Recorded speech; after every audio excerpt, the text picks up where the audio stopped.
you want to show your Moon's worry, godlike I'm powers here. There we are. Now we're on the Twitch. The Twitch. The Twitch. I'm on the internet. I'm surfing the World Wide Web. Yes. Okay. So if you're listening to the production, Jesus Christ, to the Outcast, just go to the start of the video for the streaming portion of this episode. Like, it's right out of frame. Yes, you're like...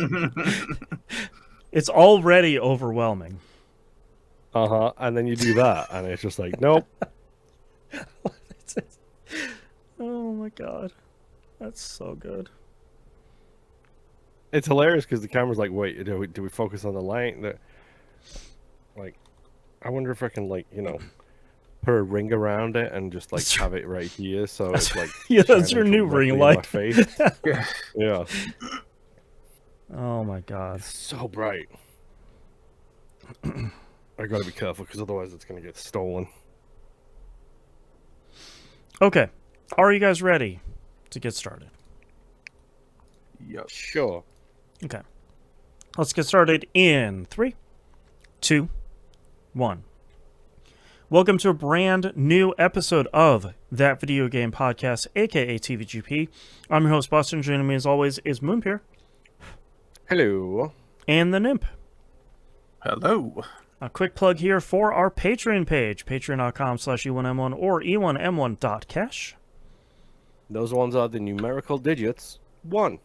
You get exclusive access, like the Uncensored Outcast every week. We talk about everything that's going on in our life. Moon has an incredible cascading story this week that really goes places that I think people really need to hear. You also get early access to Critical Misses and We Like It. At the $5 tier or higher, you get exclusive access to the Critical Misses production meeting, the kind of behind-the-scenes, fly-on-the-wall show over there, and the Wayward Sons Supernatural TV show watchcast that Moon and Nymph are going through. All of that and more over at E1M1.cash. The ones are numbers. All right, Moon. What's your current gamer score, and what have you been playing this past week? 796110. Oh, so close. I'm getting close to that 800. And my favorite part is I booked my second vacation week off for the year. Mm-hmm. That happens in just over a month. So I'm looking forward to seeing the jump on that instance. Yeah, really buckling down. Yes. Shout out to Metal Gear, which you don't have to pull up, Boston. Just a quick reminder for everyone that is our Game Club game. Yep. I have been playing it this week. The first Metal Gear Solid. Metal Gear. Metal Gear. I've been playing. Yes. Did you it's say... It's funny because it's amazing how many of those lines have been memed into insanity. Yep. And I still love them so much. Like, Yep. It's hilariously stupid. I can't help That's it. Like why they've been memed so much. Mm-hmm. It's like well, and it's so fun going back to it, because I'm about halfway through the game at this point, and it's not only the memes of it, it's that, and we'll talk about this when we talk about it on the Game Club episode. It's such a game of its time as well, but there's so much of it that's still... I'm playing the Master Collection version, and it's 4x3. Yeah. With, like, borders. Yep, it's really great. Oh. And, like, there's still so much of it that's of the time, but still so forward-thinking that some games still don't do. It's... Original Metal Gear Solid is really wild. Yes, it is. I've played a bunch of the same games I played last week. I will say I boxed off another site this week, so I got that one all done and dusted and full retailed and uninstalled situation. That game goes places, man. Okay. You remember how I was telling you about how I met like Charles de Gaulle and Monet? Yeah, right. And Tesla. I also met Jules Verne because why not? Sure. Why not meet Jules Verne too? Yeah. Get everybody It's a fine little game. I think the worst part is the fact that the three different choices you can make for the endings is about a 10-second like animated thing, and it's just like, okay, Oh, okay. didn't feel like they made a whole bunch of difference, but okay. Mm. I do like the fact that the video you've pulled up for the live stream version is Monet's Garden, by the way. Okay, there you go. Which is a weird level because there's big giant plants everywhere. But it's a perfectly fine narrative platformer game, playing as a cat and a girl. Kit Kat, take a break. That's right. I played some Arc Raiders. Expedition 2 is nigh. Again, do with it what you will. Generative AI was used, contracted generative AI was used in the construction of the voice acting, which may or may not be rolled back at some point sooner or later. I don't know. I use the term contracted because too many people talk about generative AI and just mean 15,000 things when it should be more specificity in regards to it. 100%. It's not the plagiarism machine, it's a plagiarism machine, Right. is what they're using. Right. The expedition is coming up. My character leaves in 6 hours, I believe, on the expedition. Okay. I'm full. They changed the way it's done, so now it's damage based instead of wealth based. So I've still got my 5+ skill points. I don't know if this will be my last expedition because, like, a bunch of people I play this with have kind of fallen off it in favor of other games, Sure. and that's fine. That's how it goes. Yes, that's how it goes. I've enjoyed my time with it. I already have a hilariously dumb idea for my next character name. Like I said, the current one I'm playing is Abercrombie and Raid. Yep. I have a name for my next one already based on the cosmetics I've unlocked, and it's possibly the dumbest, funniest, stupidest idea that I've had in quite a while. Okay. But it's continued to be fun. Like they've added a bunch of stuff. The new map just came out with a bunch of new enemies. The Turbine, it's called, and it's, again, the sound design is impeccable. Like, the Turbine sounds horrifying when it comes in. It's genuinely really, really scary. But it's just been one of those games where I'm having fun playing it, and then it's the exact same thing it's still the same thing has happened that we talked about, where it's like one player, cool, solo, everybody's nice with the few exceptions. Like, most people are nice with regards to like hanging around and chatting and stuff. 2 players is like, and then 3 players is just all hell breaks loose every Right. single time. Like, there is no conversations in 3-player mode. Apparently, it's just kill on sight. it's marathon rules. It's you Yep. see somebody, you shoot them, kind of Yep. thing. But I have enjoyed my time playing it. If this ends up being the last expedition I go on and I wind down, so be it. It's one of those things. My final game that I'm going to talk about this week. Quick aside, I restarted Hades 2 on the Xbox Sure. released version of it. So we'll see how that goes. The reason I did that is because Hades 1 is done. Whoa. Done. 1,000 gamer score on Hades 1. I got the epilogue. I have done all of the things that all of the achievement related things that you need to do in Hades 1 have officially now been done. Dang, nice. That's literally, it's chipping away at it like half a run but at a time, like when I'm not playing the Wii roguelike game. I don't like it when I hear large banging noises from upstairs directly above me based on my pre-show story. I didn't know if that was you or if that was my house. No, that was my house. If that came over the microphone, that was my house. Or maybe I've got noises going on here too. I got a dog outside. Yeah, possibly. As well, so. But yeah, I actually do think the Hades like epilogue storyline is really touching and heartfelt. Genuinely a really solid little story, and again, it's arguably one of the best of all time. Like, not even roguelikes, just video games. Right. Period. So, you know, if you haven't played it, you might want to give Hades a shot. or Hades 2, considering it's more of the same. Is Hades 1 still on Game Pass? I believe it is, yes. Okay. Because that's I did buy it, but that was one of the things where like Xbox does those challenges, and every new month rolls around, Hades is in my Game Pass games that I've played. But yes, I cannot recommend it enough. If you have not played Hades by now, and you have even the slightest inkling on like roguelikes that you might be interested in, it's literally one of the top of class. Like, It's a examples of classic it. for a reason.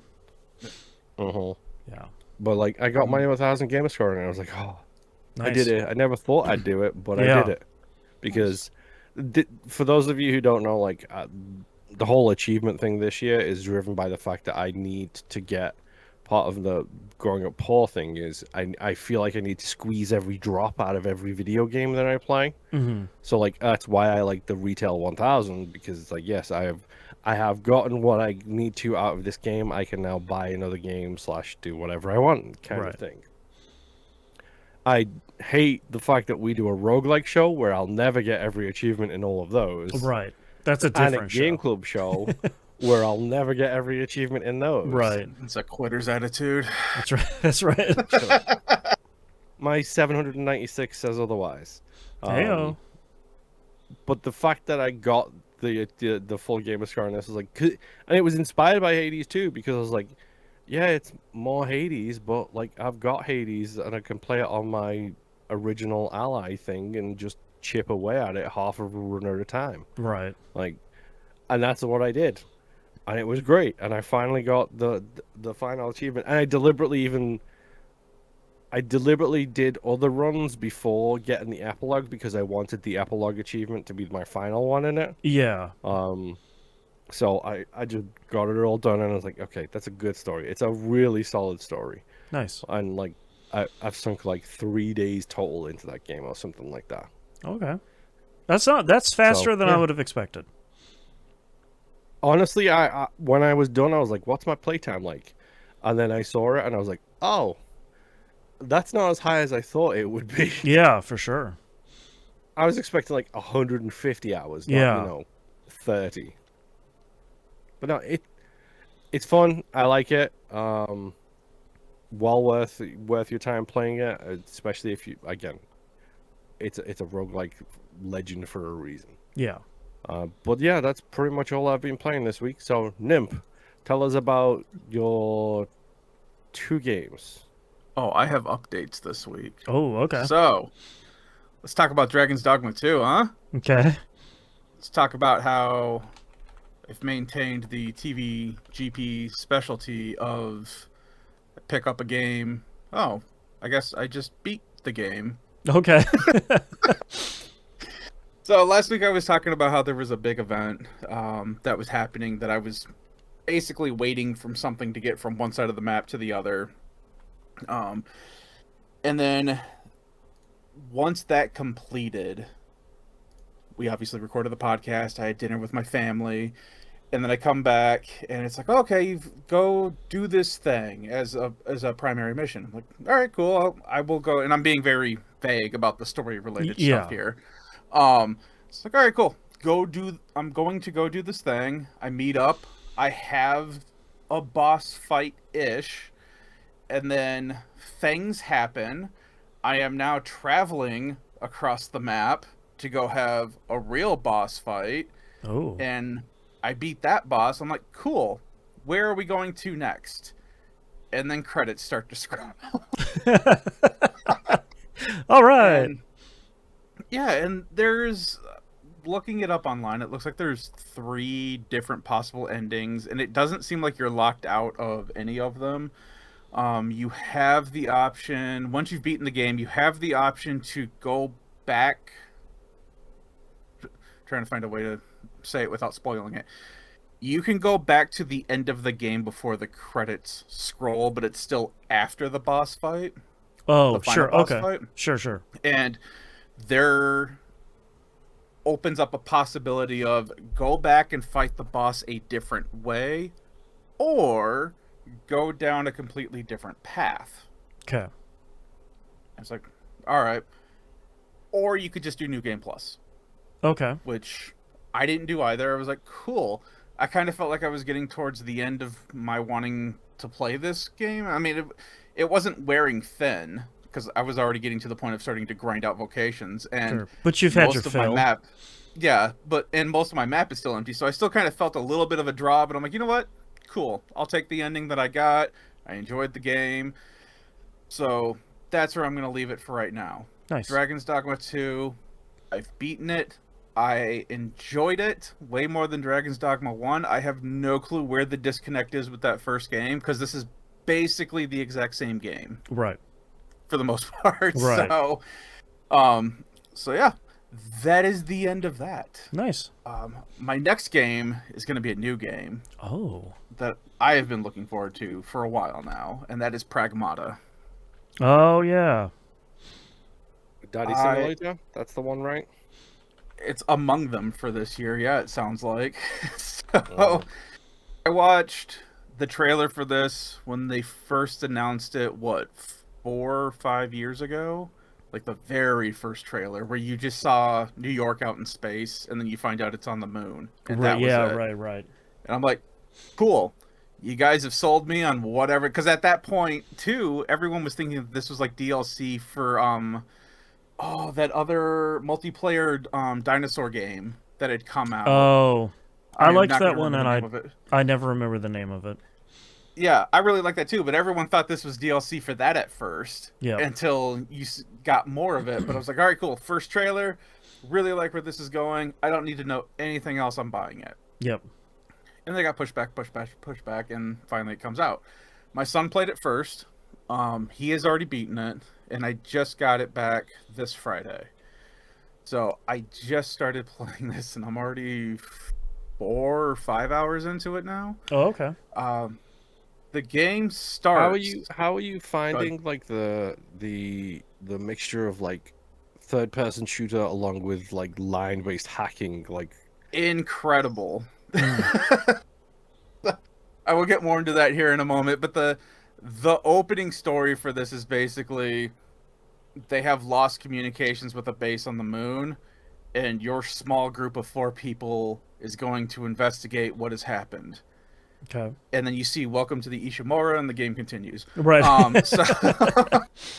And yeah, your group gets cold pretty quickly. But basically, what has happened is on the moon, this company has found this material that they have called Luna filament, and this goes into this whole 3D printing thing, where with this filament you could basically create anything with it. It is very delicate, but you can add like sub components to it basically to strengthen it, make it do all these other weird crafty things with it. All right, cool. It's basically the MacGuffin of this is the be-all end-all thing that can create and do anything. Future 3D printing. Yeah, this is space magic. Right. So as you continue into the story, you then finally meet up with Diana, who is the little kid with the little blue winter coat on. Yeah. And she is an android, but they call specifically in the game, her type is called a Pragmata. Okay. And that is where the hacking part comes in. So when any enemy that you see, you can damage, but you're literally doing like 1 to 8 points of damage. After you've hacked something, you're doing like 100, 300 points of damage, depending on what you're hitting. So yeah, you have to hack things. How it feels doing it is when an enemy is on screen, you have to be a certain distance away from them, and then you'll see like this little blue grid pop up over them. All you have to do is just aim at them with like left trigger, and then it pops up a hacking grid on the right side of the screen. You can still shoot the entire time. The hacking screen is just up there. Using the face buttons, square, triangle, circle, X, triangle is up, X is down, square is left, circle is right. You move your little icon across the grid, and you can move it anywhere on the grid. You don't have a maximum move. It's like, you can only move it like 4 times on this grid. It's just whatever. The only thing you can't do, though, is it's kind of like Snake. where if you go across the grid in the middle, you can't then go down, go over, and then try to go back up. It won't let you cross a grid that you've already gone through. Oh, okay. But you can retrace it and clear it, and then try to figure out where you want to go from there. So it's not difficult. The whole other thing with the hacking is that you can unlock hacking modules, which add extra icons onto the grid. The 3 that I have so far is all you have to do is just as you're working your way, there's a green, it looks like a power icon, that you're trying to get your cursor to, and that's what initiates the actual hack so you can start doing damage. On the way, there are other icons that you can hit according to what modules you have equipped and what enemy you're attempting to hack. They can all have different ranges of effect. But the stuff that you're bringing in, I have one that if I pass through it on my way to hacking it, it decreases the defense of the thing that I'm hacking. Another one, if I cross through it, if there's more than one enemy in a given area, I am hacking all of those enemies at the same time. Oh, wow. And another one I have, basically I guess it like shorts them out. It basically makes them freeze up, but they like short out so they can't move for a few seconds, opening them up for you to be able to shoot them up however you want. There are your main gun, just a pistol that you get. It's always recharging ammunition, so you're not looking for ammo for your main pistol. It does take time, though, so you can't just sit there and spam it and then have unlimited ammo. You have unlimited ammo, you're just waiting for the reload. And if you completely clear out the magazine, it takes longer for it to fully charge back up. But right now, I have it upgraded to the point where I have 7 rounds in it. So I can shoot things 7 times and be fine. There are 3 other weapon slots that these are just weapons that are out in the world that you can find. One's an assault, one's a support, and I forget what they call the other one, but basically the assault one is like, for the longest time I just had like a shotgun type weapon that I could bring with me, which was really nice. The other one is like a charging weapon for that same slot, which does like piercing and armor damage. It's like, all right, cool. The other one that I had on the right side, if you're looking at the little grid, it's a net that slows things down, or it's basically a grenade launcher that knocks everything over, depending on the size of the enemy. And the last one that I picked up just recently, the support type, is it shoots like this little disc on the ground, and then it's just a decoy. It's like a holographic image of you that all the enemies will concentrate on, which has been very helpful for some of the smaller areas that I've been in so far. Right. But the general gist of the game is that you're just running through the levels, you're picking up things, you're being attacked by other things, you're hacking things, blowing them up, and you just keep going straight. And eventually you will get to an area where it kind of blows up a little bit, so you have more exploration to do. But as you're exploring, you start to find these little ladders that you can hack, so that way it gives you like a shortcut, and these are kind of like bonfire equivalents. Oh, okay. And it is not a Souls game, but they are taking elements from Souls games. Right. So you do start out with a healing kit. And whenever you go back to, what do they call it? It's like the safe house or something like that. Or the shelter. Whenever you go back to the shelter, you walk through a grid which automatically heals any damage you have taken while out in the field. And it also recharges however many health cylinders that you have. Right. However many Estus flasks you have. Yeah, pretty much.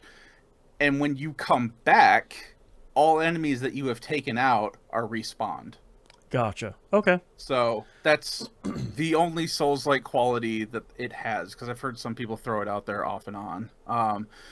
You can, and I have done this. I've gone back into a level and just completely cleared out an area so I could explore. And they don't come back until I leave. So okay. It is a viable method. Just clear everything as you're exploring. They all drop stuff. They drop more Luna filament, which gets used for upgrades, which I'll get to in a moment. But yeah, so far, anytime I've felt like, I could really use a ladder right now, there's usually one a room or two over from where I'm currently at. Or it's like right after like a mini boss fight or something. So I've never felt No, and I'm also playing on casual too, by the way. So Sure. I have never felt the strain of it being too far. Now there is a lunatic mode that unlocks once you've beaten the game, Oh no. and this game does have New Game Plus. New Game Plus does not carry over to lunatic. You just start a brand new game over. Oh, okay. So that's why I'm just like, you know what, screw it. I'm just gonna play it on casual because normally I would Original, start with normal. the original Dead Space issue, where it's Yeah. like, yeah, if you want to play it on the hardest difficulty, you have to do it from scratch. Right. Which I don't have an issue with, but if New Game did go over, New Game Plus went over into the hardest difficulty, I would have played it in standard just so I can get the feel for how the enemies are gonna be. Mm-hmm. But whatever, I'm not worried about it now. So Yeah.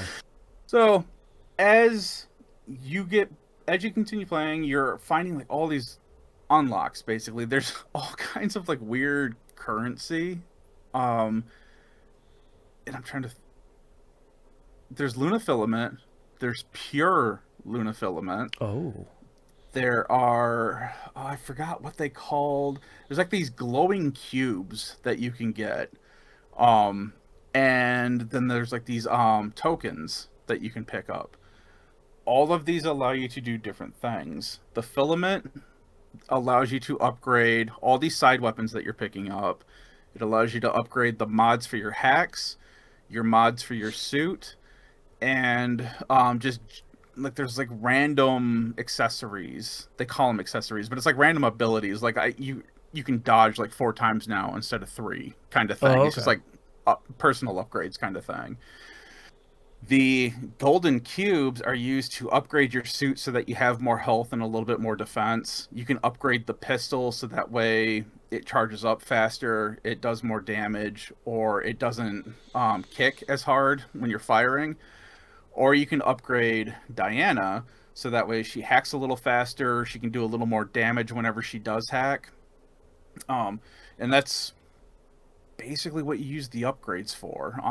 I find it nice that they are kind of separated the way they are, because now I don't have to worry about, well, what if I want to use this later for something else? It's like, no, just dump it all in now.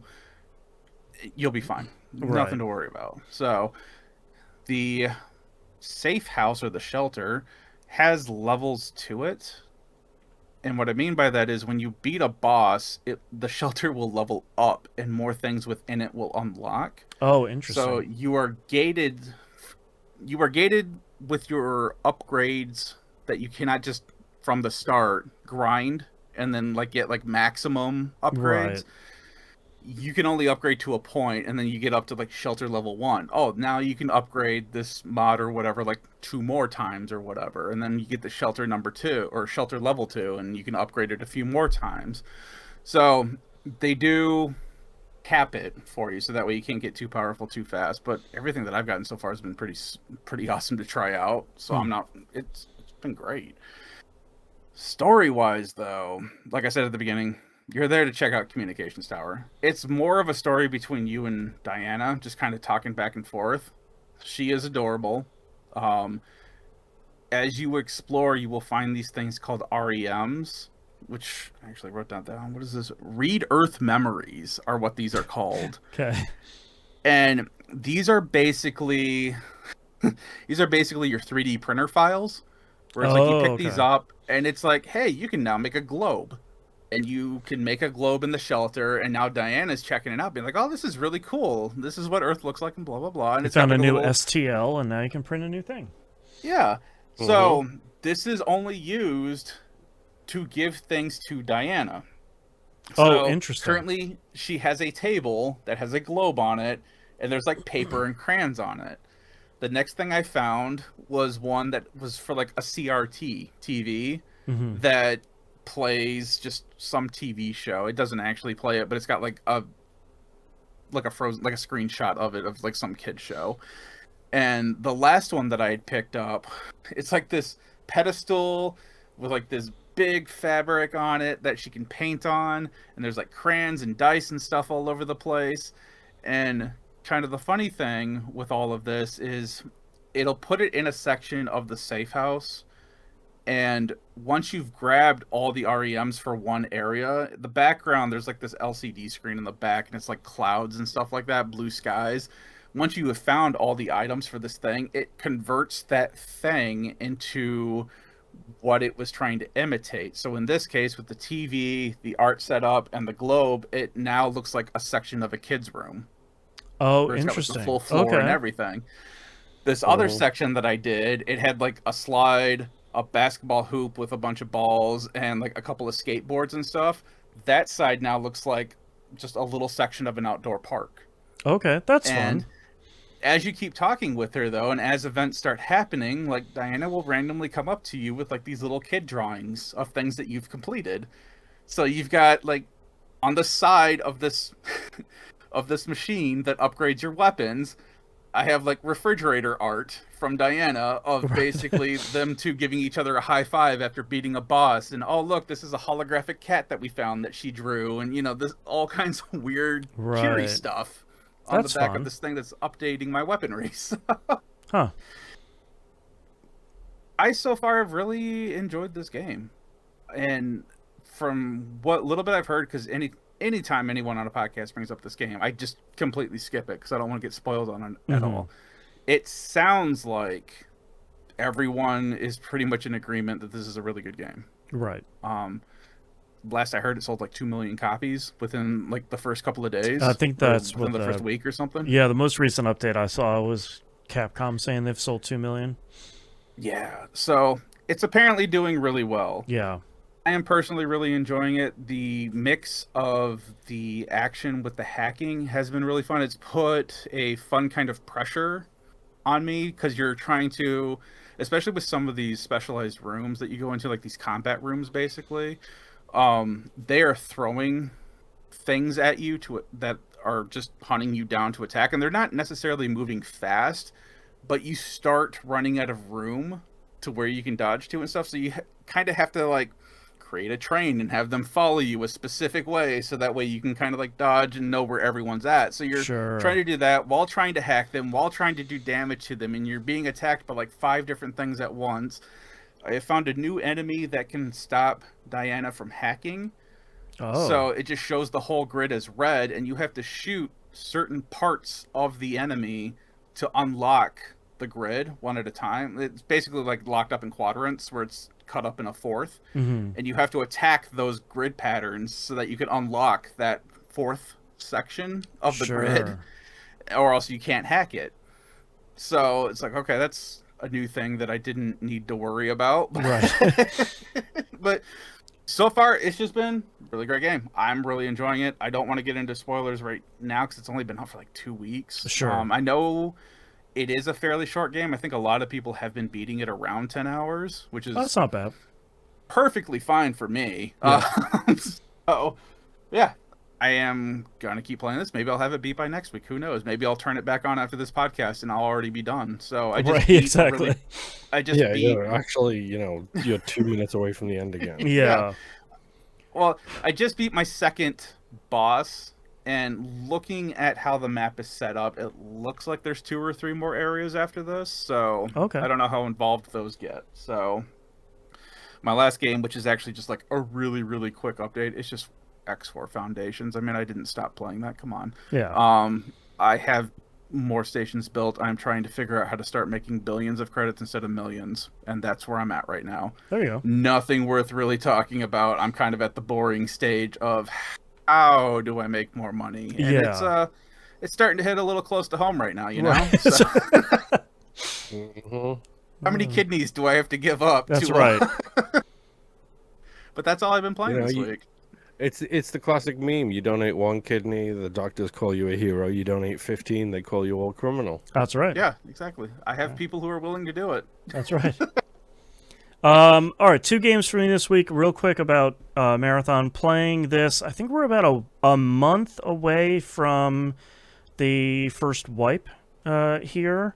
The game came out on March 5th, and they're saying they're going to have 3-month seasons, so we should be around a month away. They haven't announced a date yet, but it should be about that.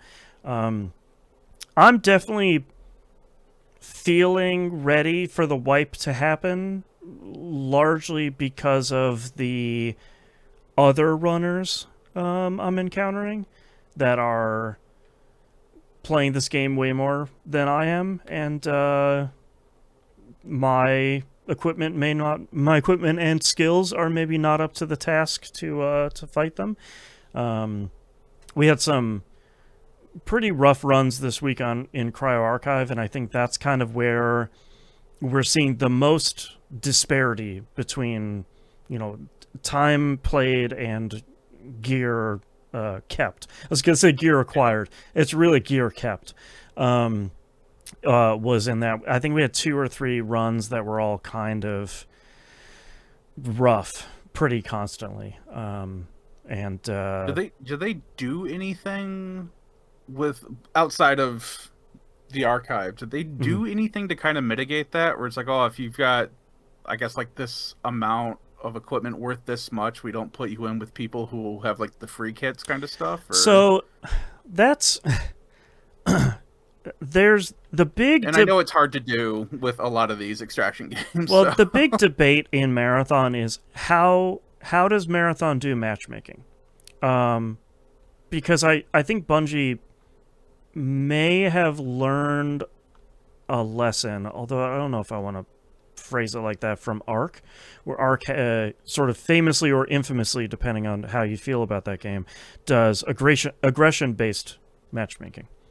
So the more PvP you do, the more aggressive you are, the more that you're put into lobbies with other people that play similarly, my favorite Tolkien novel, as you do, based on like PvP or PvE standpoint. Okay. Bungie has never really come out and said how they do matchmaking, which I think is incredibly smart. It largely seems to be level-based matchmaking. So if you're level 80, you should be matching up to people that are around level 80. Let's say it's maybe like plus or minus 10 levels. Again, I don't know because they haven't really said. Yeah. If you're level 10, you should be, and that's season level, you should be matching with people that are around the same level. So I think that's how they're largely kind of mitigating that stuff. I think because of the declining numbers, I think some of that stuff might be a little squiffy at the moment. So if we're going into Cryo Archive, which is, that only unlocks once you're season level 25. So you're kind of already running into people that have a level of investment. And then we're this late in the season with the numbers declining. So I think the other players that we're matching up against, I think, are like the 1% of people that are left playing Marathon. And I think that problem is kind of compounded too, that people don't really seem to like ranked mode. I think there's something about it that people aren't necessarily clicking with.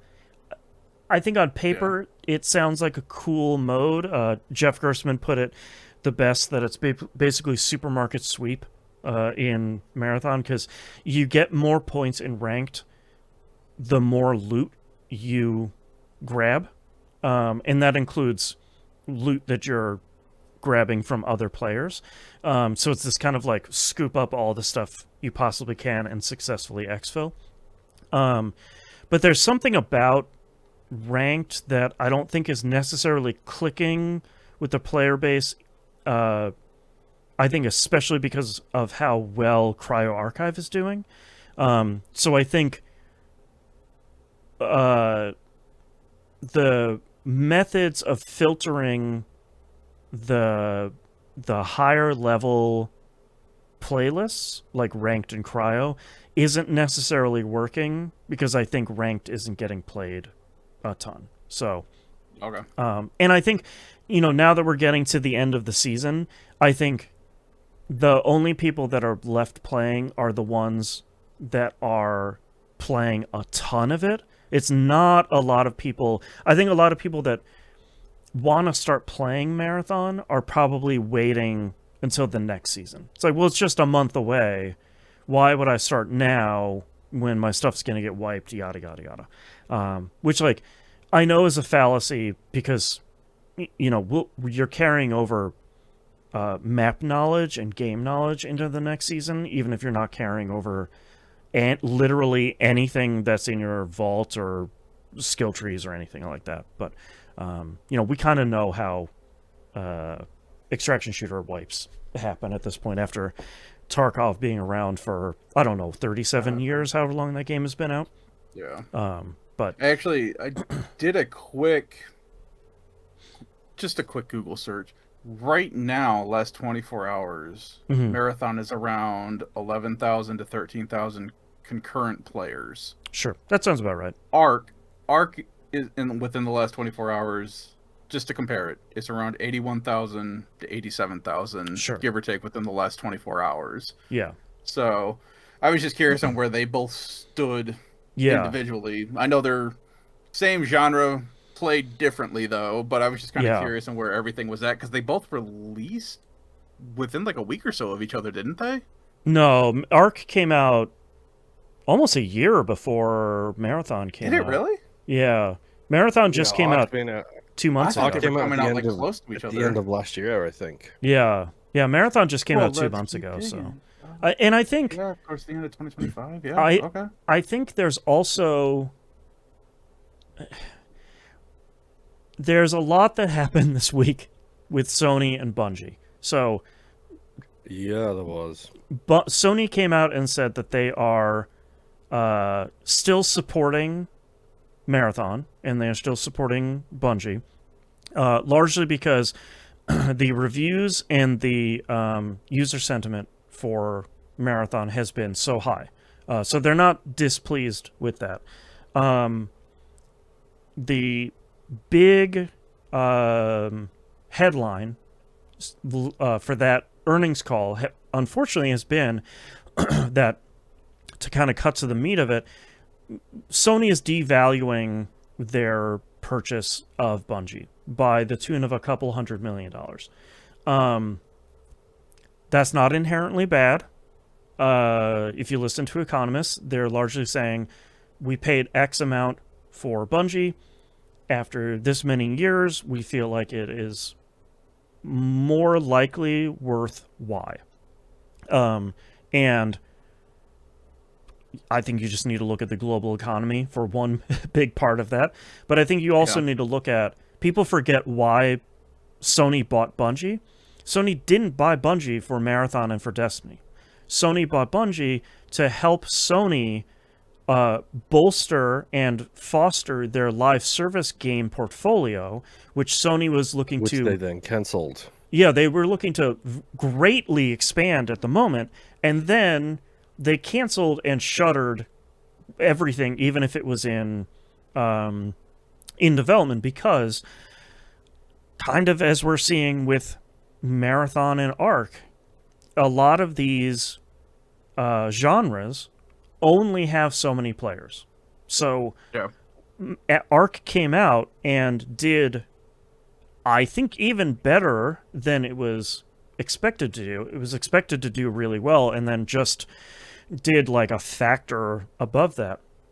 And I think Marathon is struggling, not because of Sony, not because of Bungie, but I think there's sort of a twofold problem. One, I think, is because Arc has been so popular and came out first that I think a lot of people are like, well, my friends and I are still playing Arc. I'm just going to keep playing Arc with my friends, which, sure, yeah. The other thing, too, is I think there's such a perception difference between Arc, where Arc is more approachable and Arc can potentially be more friendly, or it can potentially be more PvE focused, or can be more PvP focused. There feels like there's more of an opportunity there to interact with Arc raiders in a way that maybe suits your individual play style more. Where Marathon's perception from the outside has been, this is the hardcore game for hardcore extraction shooter. players. Not Tarkov. That's for and even Crazy a step hardcore. even further. But like, if you want to play this game, you better be ready to kind of get your teeth kicked in. And it's not that. To me, that's Tarkov. And even people that play Marathon are like, yeah, that's Tarkov. But I think there's a lot of perception, especially for two $40 recently released extraction shooters, of this is the one that I'm playing with my friends, and this is the one that's for like the hardcore sickos. So I think it, like, the SteamDB charts is like a hot topic in both the Marathon and the Destiny communities, because the Destiny communities are salty that Bungie, quote unquote, abandoned Destiny 2 after 7 or 8 years. And they feel like all of Bungie's resources are being taken up by Marathon, which is laughable.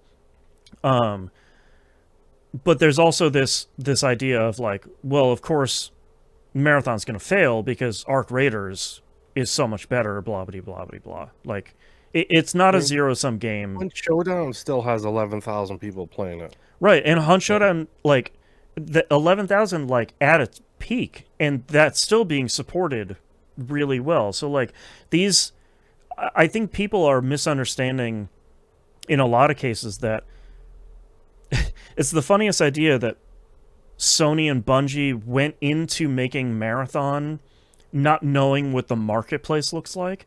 Like, you can't tell me that Sony and Bungie put out this game and they're like, oh my, it didn't sell 15 million copies?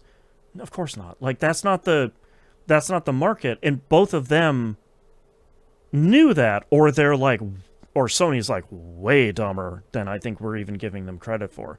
So like, these games don't need to be huge. They don't need to be Fortnite for Sony to continue supporting them. They can still be successful within the bounds of success for an extraction shooter, as long as you recognize that the extraction shooter genre is going to sell a fraction of, all of... Don't expect GTA 6 numbers out of Marathon or Arc Raiders. That's a different... Like, that's a different ball game. Like, honestly, anybody who expects to hit GTA 6 numbers is just stupid to begin with. Mm-hmm. Well, that's one of the first things I see is an IGN article for Marathon only selling 1.2 million so far, and it's like, that's a high number. It's a lot of money. And like, and one of the things that's really sending me around the bend for Marathon especially is, and a lot of this is on the shoulders of one particular longtime Destiny 2 journalist, who I'm not going to name because I'm not going to like put a witch hunt out here. I've disliked his coverage for a very long time. This classic insider sources. Insider sources tell me this game cost $250 million to make, which it probably did because they rebooted it at least once before they brought in the dude that helped make Apex Legends to get it across the finish line. So like, there's that number thrown around a lot of like, well, Sony says. Sony and Bungie haven't said anything because that's nobody's business except for the two of them, how much the thing costs to create. And then we see the 1.2 million. That's one of those analyst firms. That's one of their estimates, which a lot of these analyst firms, I used to work for one, are fairly accurate, but no one really knows for sure unless they're like John Sony or John Bungie. Like, that's so there's to me a lot of this this like hand wringing and SteamDB concern and all of this stuff from the communities around this, and like it's come to such a head, I think, around Marathon, and like all the Nazi YouTubers that are calling it Concord 3 and all of that, like none of that stuff is helping. And the reinforcement from platforms that that anger makes money, it doesn't help any of this. Like, this is all well-trodden ground at this point, but, like, I feel like the lightning rod of Marathon, for I could probably talk for 2 more hours about why Marathon specifically is an issue, but I feel like it's come to such a head over Marathon specifically when you could just play a video game. Like, well, I've been talking about this for, I feel like, months. I was just like, just go play a video. You don't like Marathon? That's great. Go play a video game. Go pet a dog. Else. Yeah. Go have a calzone. Like, I don't care what you do. Just, like, get off the internet. So many pre-show references. I know. Then, like, get off the internet and shut up about it and, like, go do something you enjoy. So, like... That's the thing. To put that in perspective, let's just say the 1.5 million is correct. Right. The game sells only in America for $40. I'm not counting any other countries right now. That's still $60 million. Right. That's nothing to sneeze at, unless you're mismanaging a company. Right. It's nothing to sneeze at for us because we understand the value of money. The problem is Microsoft is just as guilty of this too. Yeah. They don't care if it's not in the billions is the problem. And what you hope, like I was just saying, is that you would hope that Sony and Bungie going into this would say, this is a fraction of a market. So it's not a first-person shooter, it's not like a single-player, story-based PvE first-person shooter, which would have a much larger potential player base than an online-only, 3-player focused PvPvE extraction shooter. Like, that's the market potential for that is so much smaller than a lot of these other things. You would hope that everybody involved would say, okay, selling over 1 million units is pretty great. Obviously, you're not going to get to Arc Raider numbers because really Lightning probably struck first over there, and they got a lot of the market share over there. But and it's more newbie friendly. Like, let's not overstate that. Like 100%, it is. Especially if you're like me and you only have most of the time you play solo, it's like, yeah, you can have conversations with people. Like, we had a jam session with like 6 people all playing instruments and a bunch of us dancing the other day, and I was like, okay, this is cool. Yeah. Like, and there's an element, and that sounds like something out of Destiny right there. Yeah, exactly. And there's an element too of Marathon that I really enjoy, which is and I see so many people being frustrated about this, that the game isn't telling you everything. Like, it has an okay tutorial. You do like a tutorial run. Every screen in the game has a little question mark in the bottom right that you can click to get a bunch of info about that specific screen. But a lot of it is go play Marathon and go figure out a lot of the mechanics, or figure out how this enemy works, or how this gun fires, or et cetera, et cetera. And I see so many people immediately bouncing off of the game being like, well, it didn't tell me that's how the activity worked. And it's like, yeah, because you have to go try it. Like, you have to go play the video game and figure out how it goes. And, like, there's some people... I think Kado from Remap was talking about how, like, all of the weapons are so individually tuned based on the mods that you put in them. Yes. Like, it can completely change how something fires, and the only way you figure out what you like is to experiment with it, which is the same thing with Arc Raiders. And the community, I think, has a really great attitude about some of this, of like, you got to get your reps in. Just go get one of the free kits and just go run the map.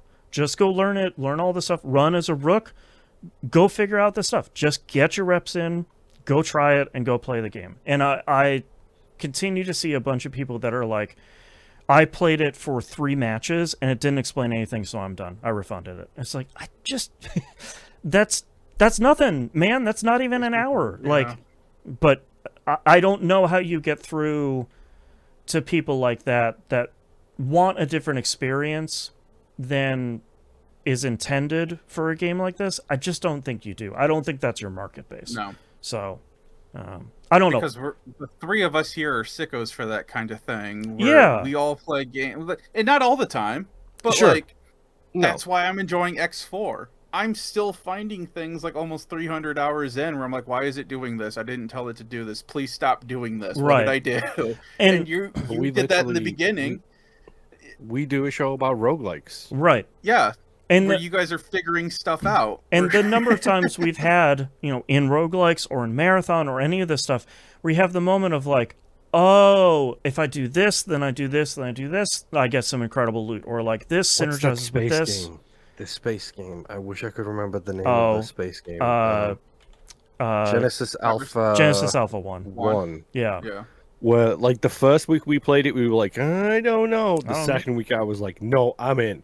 No, I get 100%. it now. And then the third, Is that and then the the one third that you week, build the ship? Austin was like, yes. Yeah, you build the ship that and- has the space spiders. Yeah. I'm not gonna Yes. lie. Listening to you guys talk about that game, I see it go on sale like almost every month for Dude, $6, and I'm like, it's this might so be the good. time. It's really good. It's Yeah. so worth it. But it's well, like But I that's hit the it on thing the that I'm second talking week. about. We enjoy crazy, complicated sometimes, where it's like you have no direction. It's just figure it out. And Yeah. Or feel just a like lot of people nowadays don't discovering have that. discovering what makes a game tick, or discovering how you like to interact with the game, or how, not even like how the game is intended to be played, but sometimes like, oh, I really like this character class and this weapon and this ability, and this one synergizes with that. Like, I like all of that stuff, and I think there's part of Marathon that isn't present in a lot of sort of larger big budget AAA games where you're getting like a 10-hour tutorial or stuff. A lot of Marathon is like, Yeah. okay, you know how to play a first-person shooter? We taught you how to exfil. Start playing, man. Figure it out. I like that. Could this potentially be because we're all old, and so we're like, back in my day, uphill both sides. Blizzards. There is an element to that. Like the player base for this game is definitely skewing a little bit older. I think because Marathon isn't like immediately gratifying. It's a lot of like, you're probably gonna die in your first handful of runs, more than likely. Yeah. And I think there's an element of like climbing that hill and beating the game as you're going through. I would be, and I don't know if they would have this data or not, but I would be interested to see, for like Arc Raiders or for Marathon or even Tarkov, the age range of people who have like really stuck with it, Right. and who's falling off of it. Just out of curiosity, 'cause Yeah. I am wondering I mean, if it is just we are used to a time because we did play in an era where it's like Yeah. you figured it out, or you talked to your friends at school, or you just never beat the game. Yeah, exactly. Kind of Well, thing. like there was that. I think it's funny because I think it fluctuates depending on the time.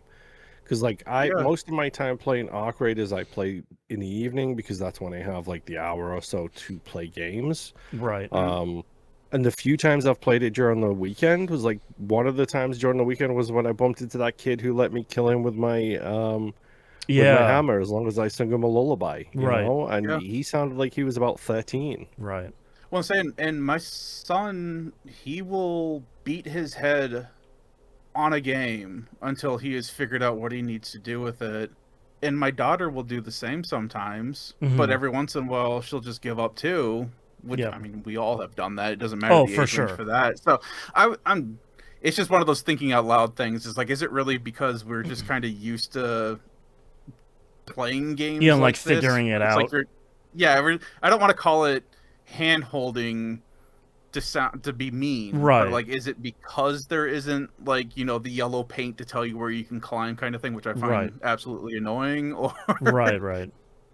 yeah, I don't know. It's just one of those weird things. I'm just curious on the back end data that no one really cares about. Yeah.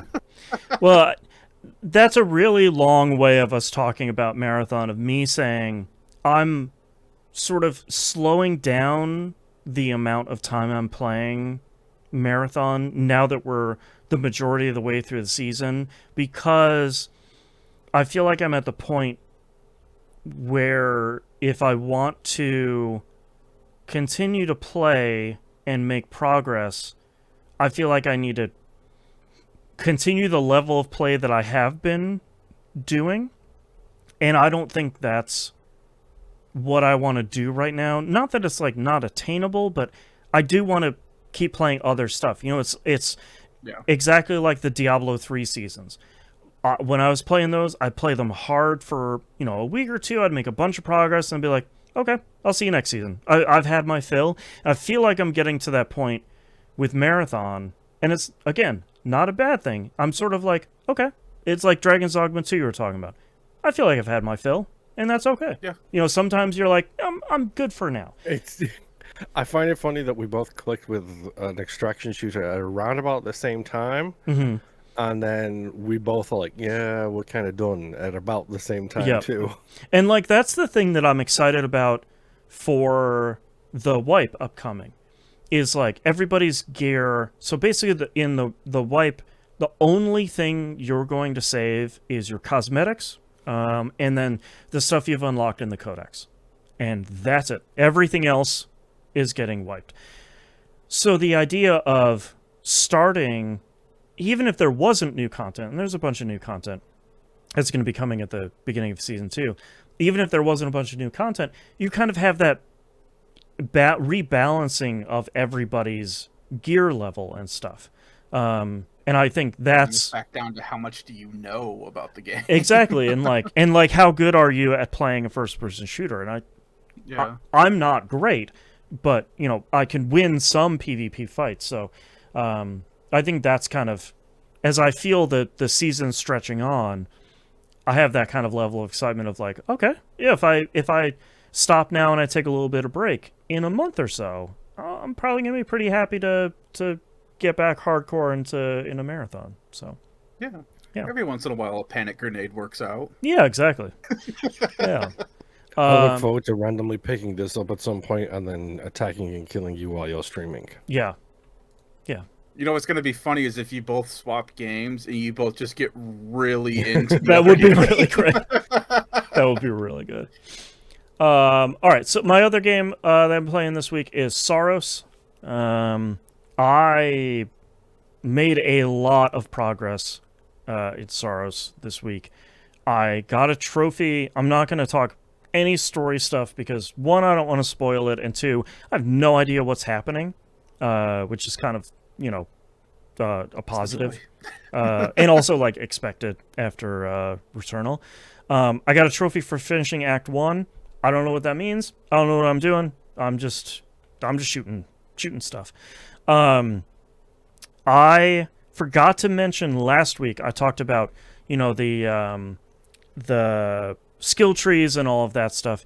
I forgot to mention I unlocked a heat gauge at some point. It's very much the Hades and Hades 2 heat gauge of make the game harder and the gauge swings the one way, make it easier, it kind of swings the other way, and there's a balance you need to strike on that. I think it's the only thing I've equipped on there is some stuff to make the game a little bit easier for myself. Like I do a little bit more damage, and I think I recover some integrity, which is your essentially your health meter, when you go into a boss arena.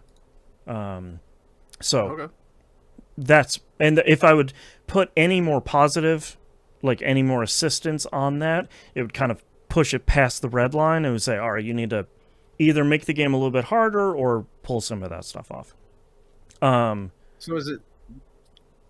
I'm trying to wrap my mind around it right now. So it's you can slot a certain amount of skills in there before you have to make the game harder, and then you can slot more, or does it? It's essentially trying to balance benefits and negatives. It's not immediately clear. I think a thing that Hades and Hades 2 does really well is it says if you put these, you know, boons or debuffs in, you'll get X amount more currency, whatever. You know, like you get a very clear benefit for making the game harder for yourself. Saros doesn't really say that anywhere, so I think it's really just a thing of like tailoring the experience to you a little bit of like, okay, this game is getting a little bit too hard for me. I'm gonna pull back the difficulty a little bit. The game doesn't let you pull it back all the way. Really. Okay. Gotcha. I think that's really what it is. I was struggling with the game a bunch this week until I remembered the thing that Returnal really wanted you to do kind of later on in the game, which was don't take the teleporter to the area you just unlocked. Start all the way at the beginning of the game.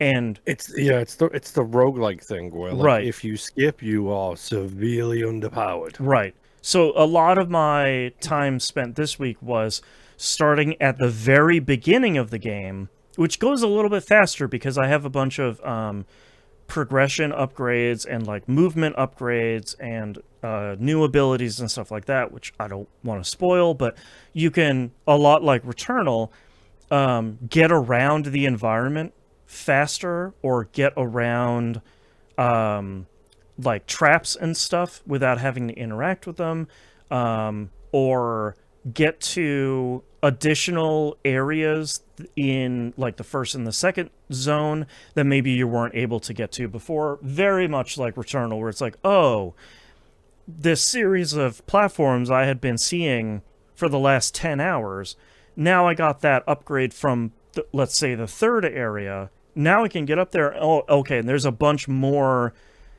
gear or weapons or abilities or whatever up there that can make me even stronger once I get to the area that I'm trying to beat now.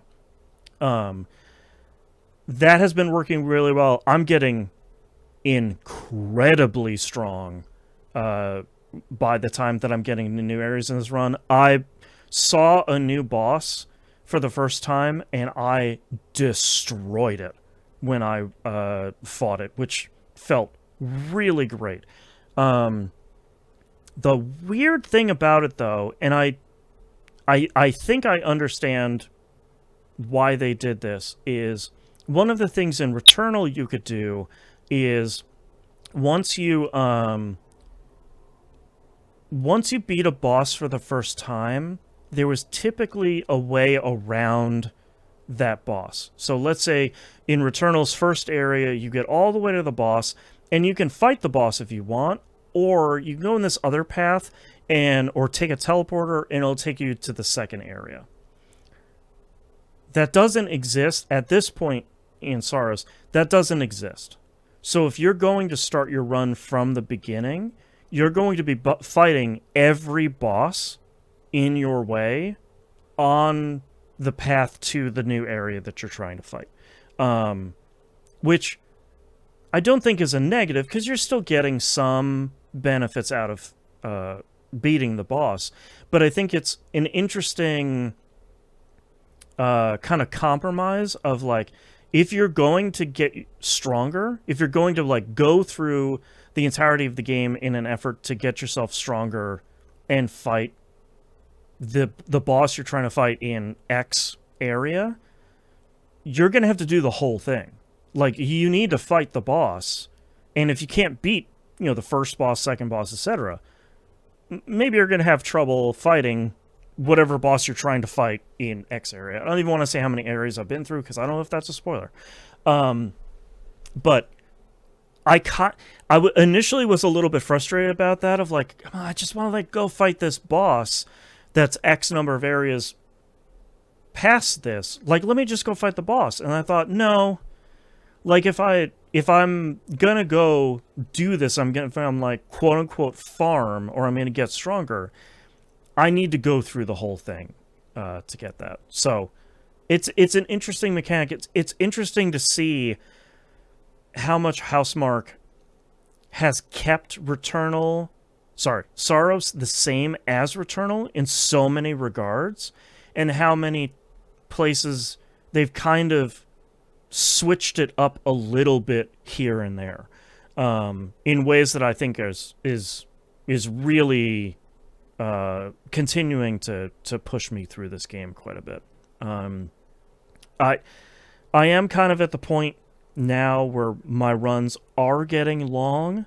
Like, if I'm going through a number of bosses, I'm probably spending an hour on a run, but I'm at the point where I've invested so much in the skill trees and I've fought these bosses so many times that that run is probably going to be successful.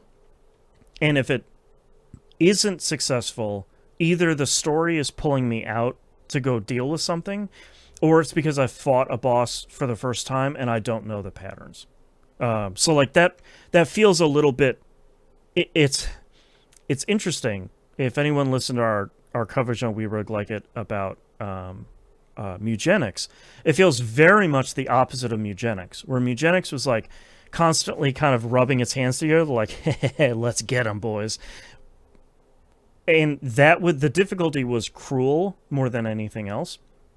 And in Saros, it's a lot of like, no, these enemies have patterns. And even if you have the Eclipse, where enemies are going to do more damage, they're going to do corruption damage, they might have like maybe one more attack, but they're going to be very similar. You just need to learn the patterns, or you need to kind of be vigilant or whatever.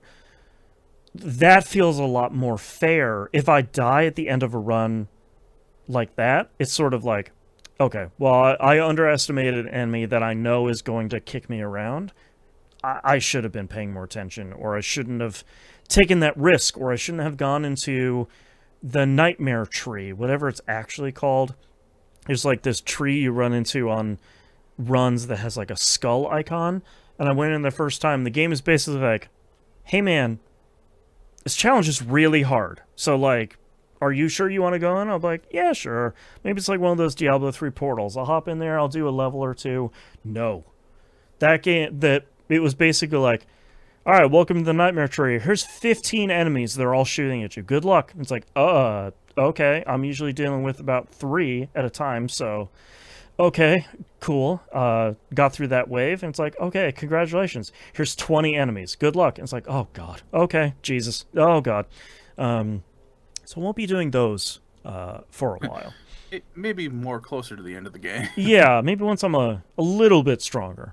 I am seeing some serious payoffs on the skill trees, though, because now that I've beaten a number of additional bosses, a lot like you're seeing in Pragmata is basically like, okay, now that you beat a boss, here's another whole section of the skill tree. And you beat another boss, Nice. Here's another whole section. So I'm like building out additional sections. And like I was talking about last week, with all the stat upgrades that I'm doing in there, I'm raising the floor that I'm starting a run with significantly. So like, I'm watching the footage. We love a good meta progression. Yeah, and it's like, it's interesting because I'm watching the footage right here on our stream of me. This is the first time I'm playing Saros. My integrity bar right now in game is about 3 times bigger than the one I have at the beginning of the game.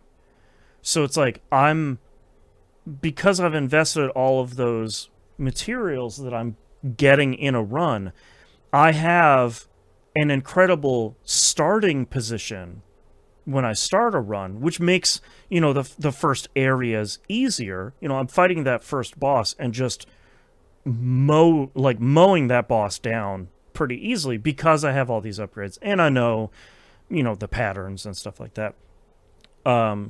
In the hopes that I'm getting stronger for the actual boss that I'm working my way towards. So it continues to feel really great. I am running into even more incredibly well voice acted audio logs and cutscenes and stuff. I don't know where the story is going, but all of it, especially the main character, has been so incredibly well done and well voice acted and performance captured and all of that. It's all really, really great. And I think combining that stuff with how good Saros looks, it looks even better than Returnal does, but still having that same really great gameplay like Returnal did, but kind of taking the next step on it. I'm I'm really, really, really happy with this, and I'm constantly curious about, just like with Returnal, it's like, I don't know where this is going to go, but I'm dying to see where it's going to lead and what the heck is happening here. So I don't have too much else to say about it other than it feels a lot like the progression in Returnal, where it's getting more difficult, but unlike Returnal, where that game basically was like, you just need to keep, like we were just talking about, keep getting your reps in. You got to learn the patterns. You got to get better. You got to do X, Y, and Z. Using the skill tree to kind of raise the floor is making a huge, huge impact on this game overall in a way that I think makes it feel more accessible and makes it feel like my progression through the game is not only a lot faster, but it's a lot smoother. I haven't felt like I had that area 2 problem from Eternal. It's like, all right, I got the first area done. I'm incredible. This is really great. And area 2 basically takes your face and pushes it down into the mud. It's like, no, you are definitely not. Yeah. Welcome to the hardest area in the entire game. It's like, oh, okay, cool. Fantastic. Great. So I appreciate that there's all of these lessons learned from Returnal, and I think it's all coming together in a way that feels really good in Saros. And I really, really, this is definitely like Returnal. It's the game that I want to keep hammering away at. I'm having a ton of fun with it. All right. Is this your next RTTP? Is the question. I don't know. I've heard the platinum is fairly easy on this one, but to me, the Path to the Platinum series is the original intention of it is I played this game before and I'm coming back to it to get the platinum. I think if I start a game like this and I get the platinum, or I finish it and I'm like, oh, I only need 2 more trophies, well, I could just knock that out real quick. I don't think that that doesn't seem to me like the intention of Path to the Platinum, but we'll see. I don't know. There's a ton of trophies that are hidden on this one, for probably obvious story related reasons. So we'll see once I finish it what it seems like. I'm not sure quite yet here. So, all right. That's all I'm playing this week. Let's blow through these releases. We don't have a lot of releases here for the week of May 11th, 2026. Battlestar Galactica Scattered Hopes comes out on PC. They're billing this as a tactical fleet strategy roguelike.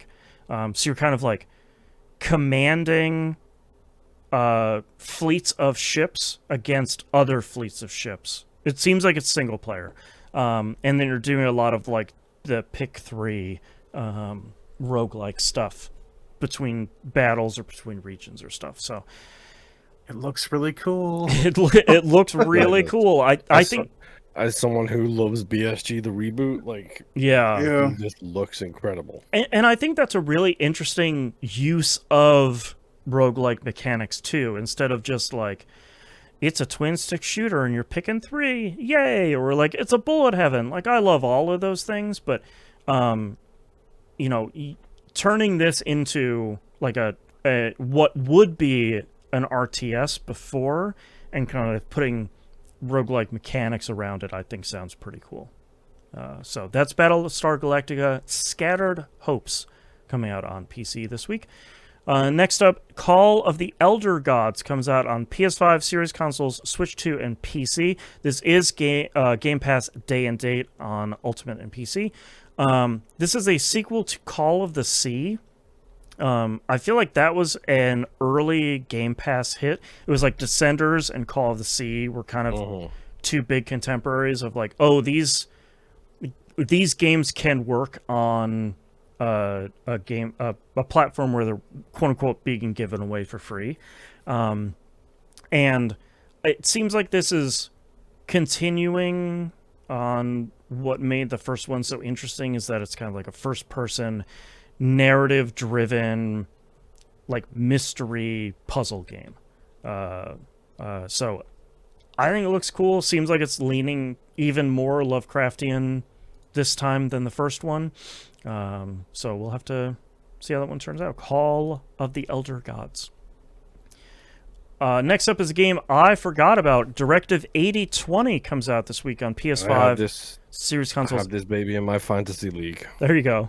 PS5, Series consoles, and PC. This is Supermassive Games' new game. They made Until Dawn, the Quarry, the Dark Pictures anthology. The Witches of Eastwick, whatever it's called. Yeah, yes. all of those kind of smaller connected games.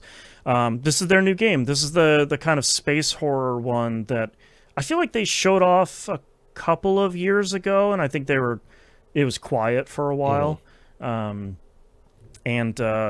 It looks largely like a similar thing that they've done before, which all of those games have been reviewed very well. The Supermassive is a beloved studio at this point, so I feel like it's kind of like a don't break it if it's the horror movie mold in space. Yeah, exactly. That is 100% my jam. So So no. I thought I was wearing my Aliens t-shirt. Oh, no, I'm wearing my Louise t-shirt. Yeah, so that's Directive 8020 coming out this week. After much trouble, Subnautica 2 is coming out in early access on Series consoles and PC. This is on Game Pass, day and date on Ultimate and PC as well. It's the sequel to Subnautica. It looks like it's that, but larger this time. And co-op this time, too. Yes, and co-op.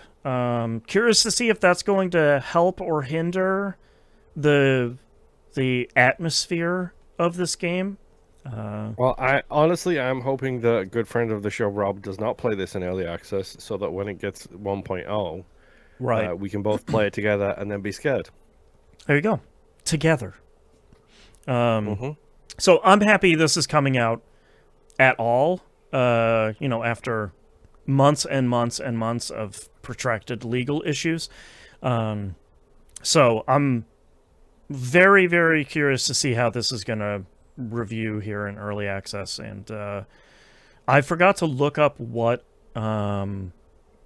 the plan is for early access. I love seeing the developer summaries, especially on the Steam pages of like, why are we in early access? When is this coming out? What's our plan? That sort of thing. And I didn't have time to do that today, but hopefully it's all good stuff. Subnautica 2. Last but certainly not least, we have Outbound coming out on PS5, Switch 1, and Switch 2. This is a very blue sky cozy game where you're driving a little, like, it's basically a VW bus from the 70s, but you're kind of improving it and running into a bunch of people and living a cozy game life. It's Pacific Drive, but without the Chernobyl. That's right. Yes, Pacific Drive. If it wasn't spooky, it looks pretty fun. I think I'm trying to. My hesitance here is I'm trying to find a non-snarky way to talk about a genre I like a lot. Like, I like these cozy games a lot. But I think the double-edged sword that's happening with a lot of cozy games is they can all seem a lot very similar on the surface of like, well, you're driving a car around and it's solar panels and it's sustainable growing and stuff like that. And you kind of, it's all light friction.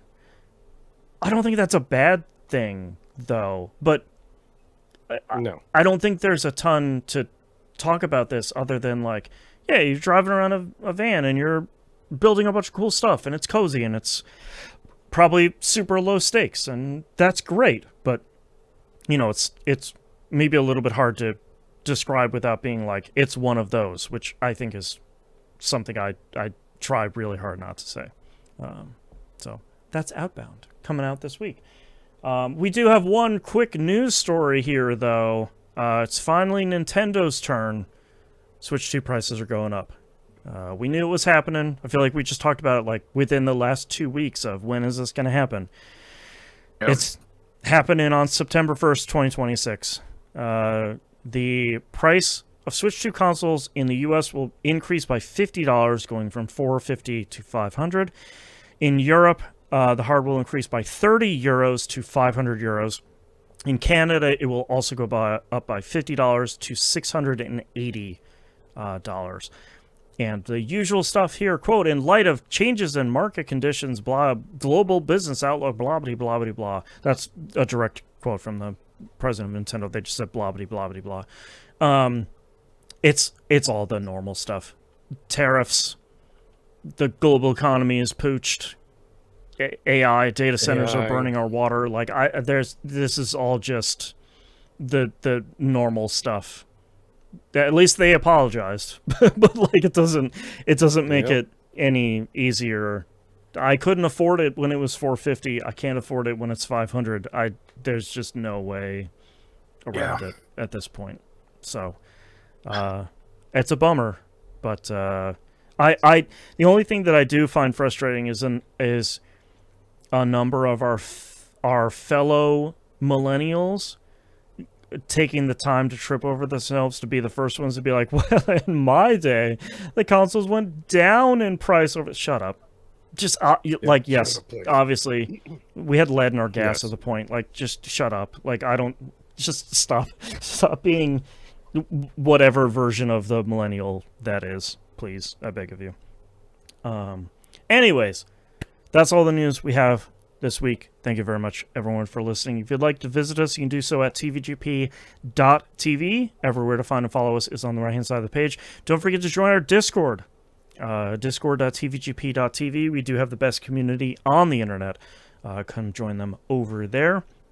Our Patreon, patreon.com/e1m1 or e1m1.cash. Those ones are the numbers. The $5 a month tier is the recommended one. My brain completely gave up when I was trying to remember the word tier. So the $5 a month tier is the one that you want over there. Anything above and beyond that is greatly appreciated. If you can't support us over there on the Patreon, we totally understand. Like, comment, subscribe over on the YouTube. Follow us on Twitch. We live stream this show both places every Sunday around 2:30 p.m. Pacific-ish, depending on how long the Outcast goes.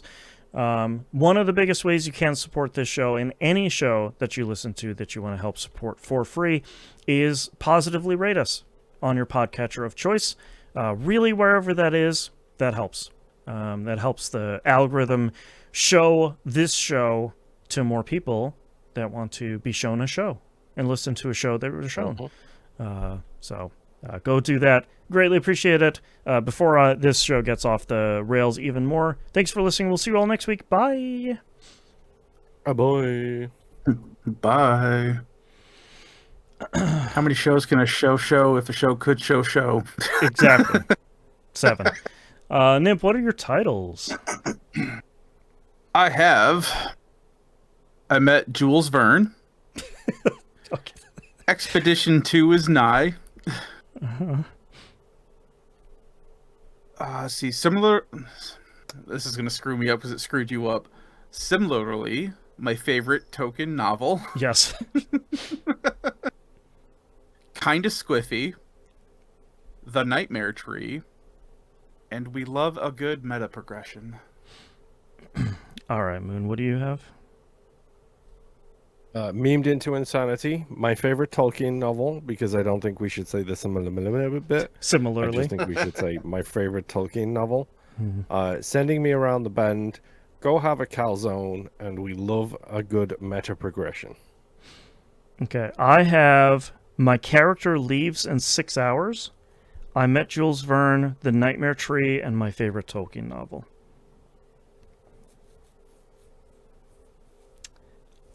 I'm kind of like my favorite Tolkien novel. Yeah, I was just about to say that's the one I'm leaning towards. Yeah, it's.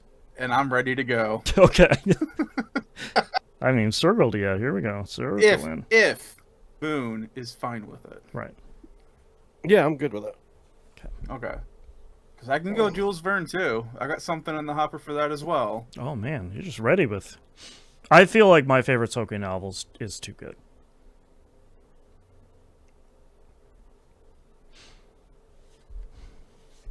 Now we just got to think of a Tolkien joke. I'm ready. Do it. Moon's already laughing to himself. That's a good sign. Because it's so dumb. It's so dumb. I love it. When has that ever stopped us? True.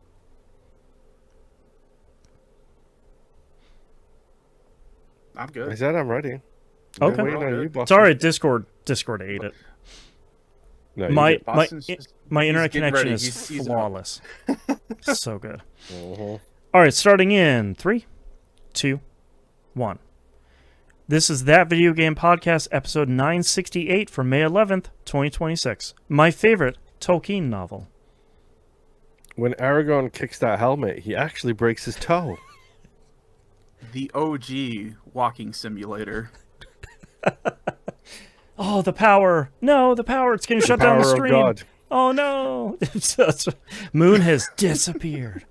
All right, thanks everyone for watching and listening. We do greatly appreciate it. If you didn't start watching the video version, at least for Moon's overwhelming Monster Hunter power, you should go watch that. We'll see you all next week. Bye. Boy. Bye.